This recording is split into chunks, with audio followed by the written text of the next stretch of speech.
I mentioned, but Professor Plating is also on the board of directors at Cleveland. Our third and final speech is on an age-old problem: should a Christian fight in war? We've got a theme going here. We are calling on Dr. Johnson from Evangelical Christian Academy to question Aaron Hall. So if you would move forward. And he's going to be questioning him on Aaron's paper, which is called Holy Bullets: The Guilt and Morality of Wartime Killing. Dr. Jim Johnson is the superintendent of Evangelical Christian Academy. He just completed his Doctor of Ministry degree from New Geneva Theological Seminary, and he has written a thesis on classical Christian education. He has a BS in physical education from the University of Florida, a Master of Business Administration from the University of Phoenix, and a Master of Divinity from St. Brave de Cristo Seminary. Jim's experience has included federal budget analysis at Los Alamos National Laboratory and various aspects of Christian ministry and exercise physiology. The question of whether it is biblical for a Christian to kill in a time of war is raised again in light of the recent wars in the 21st century. What happens to the soul? Are believers personally responsible for killing, or is the government? Does post-traumatic stress syndrome have anything to do with the guilt of killing? Are pacifists right that a Christian should not kill? This paper examines these issues. Last year, I do need to tell you that Aaron spoke on the subject of hell, so it would be good to know these things.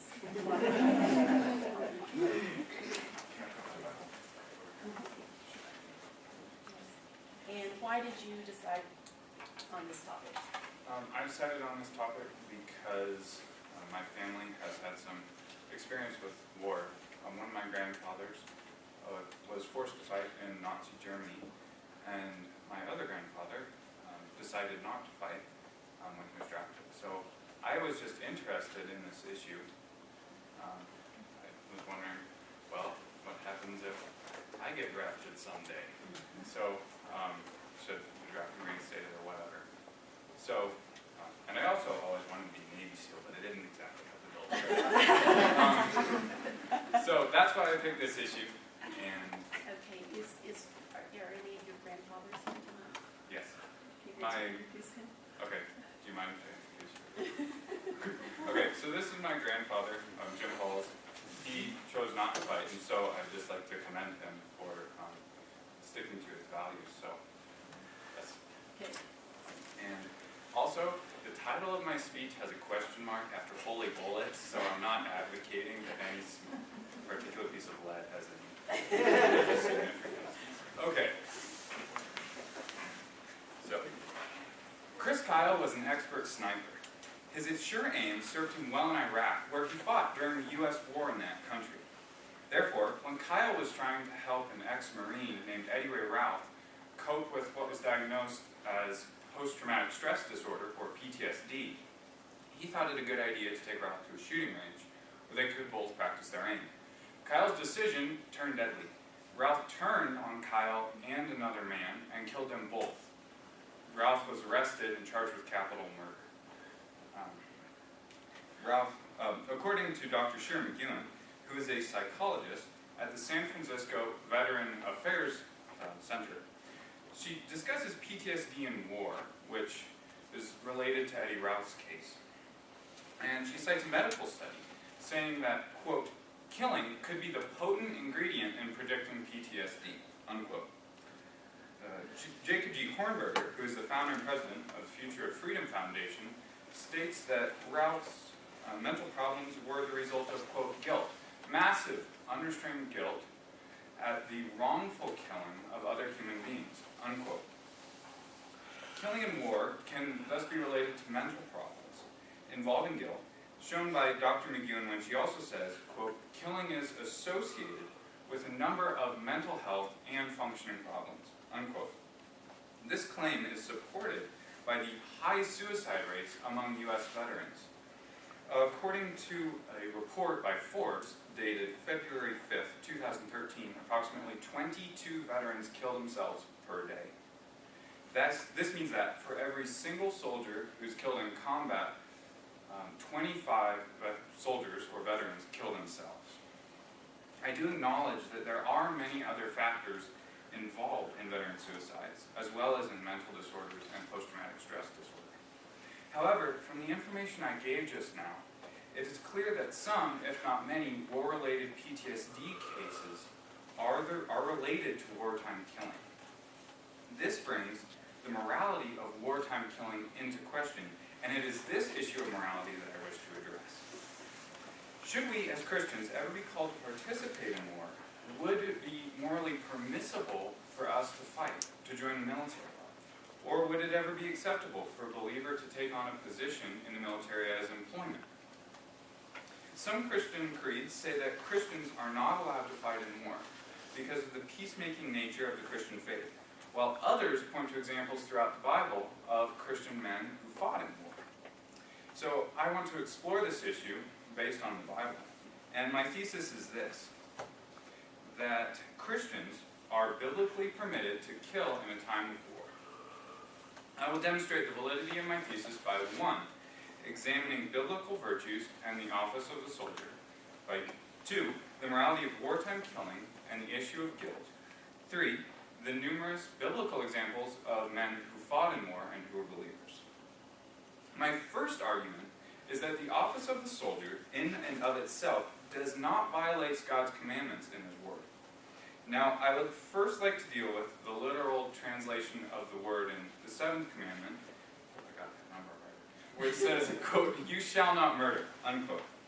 Dr. John MacArthur states that, quote, "careful appraisal of the word Moses used denotes a broad translation of to kill or slay," unquote.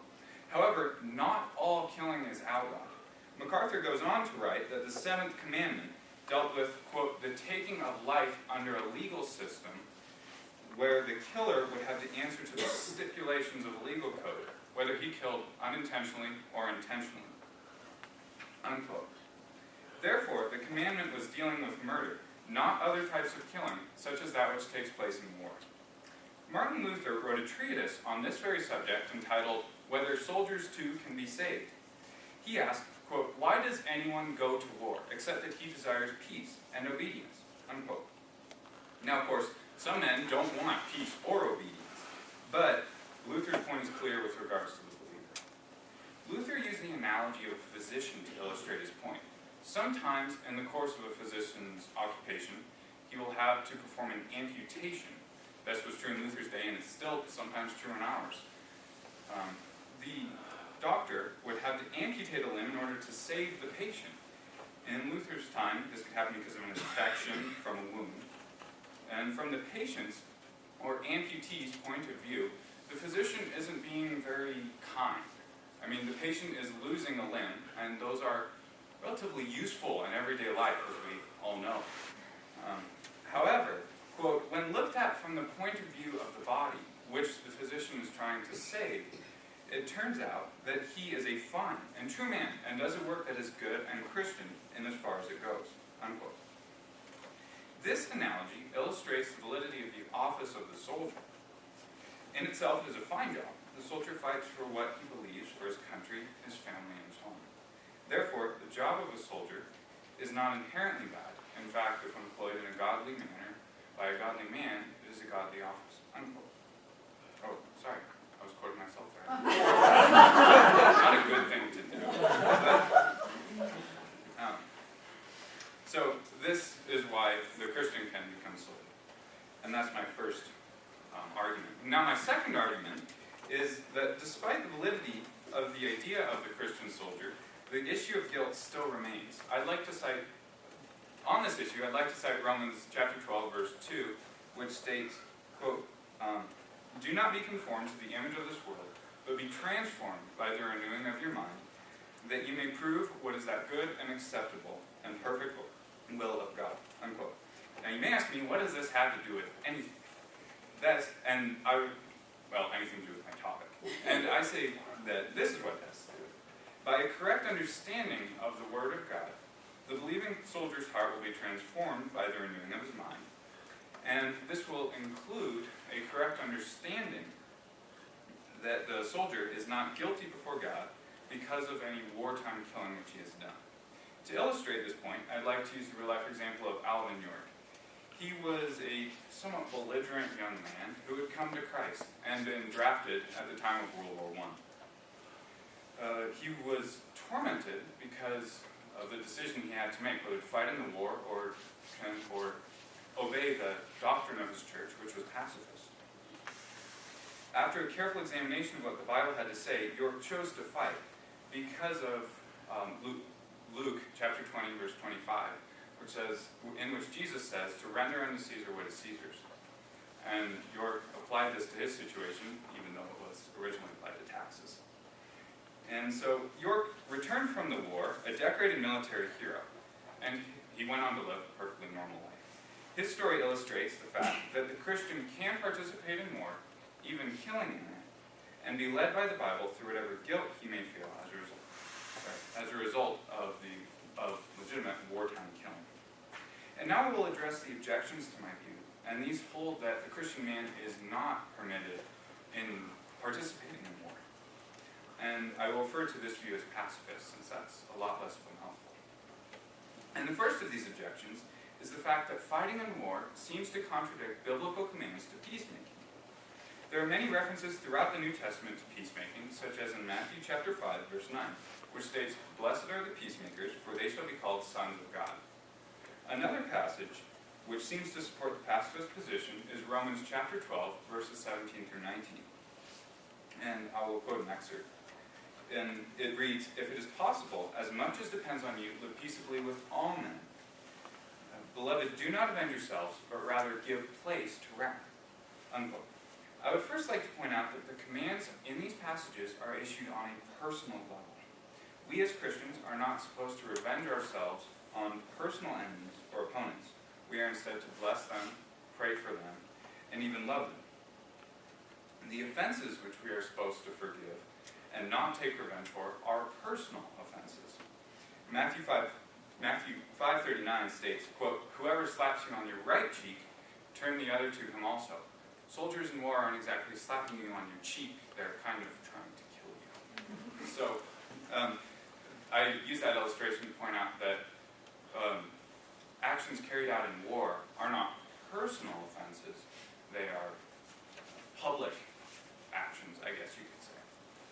Fighting in war is not a breach of the peacemaking commandments because it isn't carried out on a personal level. It is instead a governmental conflict. Therefore, the commands to peacemaking issued on a personal level do not apply to the soldier as long as he is acting in accordance with his duty. It would be wrong for him to use his office to perpetrate personal vengeance. The second pacifist objection is voiced by Dr. John D. Roth, who maintains that the life of Jesus sets the standard for Christian living, and that since Jesus didn't participate in war in his time on earth, neither should Christians. And it's true that Jesus did not participate in war in his time on earth. But, as I will mention in a little, God has throughout history commanded several of his followers to go to war.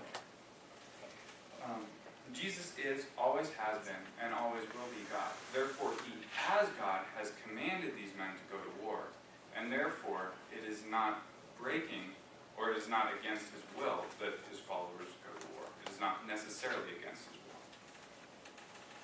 And along this line of argument, I'm going to cite the writer of Ecclesiastes, who says, quote, "For everything there is a season, and a time for every matter under heaven, a time to kill, and a time to heal, a time to break down, and a time to build up, a time for war, and a time of peace." Unquote.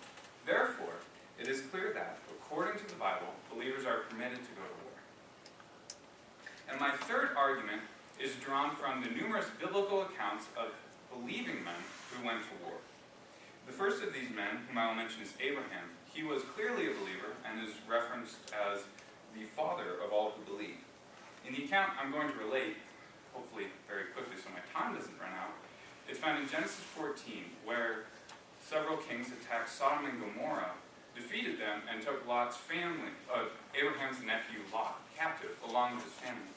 Abraham, when he received this news, armed his trained servants, who were trained for war, and immediately went after them, engaging in military combat and retaking his possessions and Lot's possessions.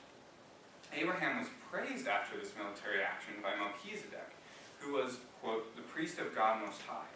It was God who had empowered Abraham to fight and who had granted him victory. And the next man of God whom I will mention, who participated in war, was David. One has only to peruse the books of 1st and 2nd Samuel, or any time of his life in the Bible, to see that he was a man of war, but he was also a believer, quote, a man after God's own heart, unquote. So, using the example of these two men, I use that to point out that being a believer does not mean that one cannot also be a soldier. Clearly, there have been innumerable wars throughout history, and there will continue to be wars until the end of time. It is therefore important for Christians to know, should they ever be called upon to fight in war, or should they desire employment as a soldier, whether or not they are permitted to do so by the Bible. I contend that they are, because of the legitimacy of the idea of the believing soldier, for which I use Luther, and showing that the Christian is not breaking God's commandments by fighting in war. I've also laid out two examples of men who are clearly believers, who are upheld by God through their actions, and who are approved by God for these actions. I would also like to point out how applicable this issue is today. First, we should comfort soldiers who may think that they have broken God's law, and show them what the Bible really has to say about this issue. Second, the fact that many Christians support the idea of Christians killing in war may seem to an unbeliever like a contradiction in the Christian faith. However, because the Christian killing in war, as many people hold, the legitimacy of that idea, and which I hold, seems at face value, as I address, to contradict numerous biblical injunctions to peacemaking. Therefore, it is important for us to know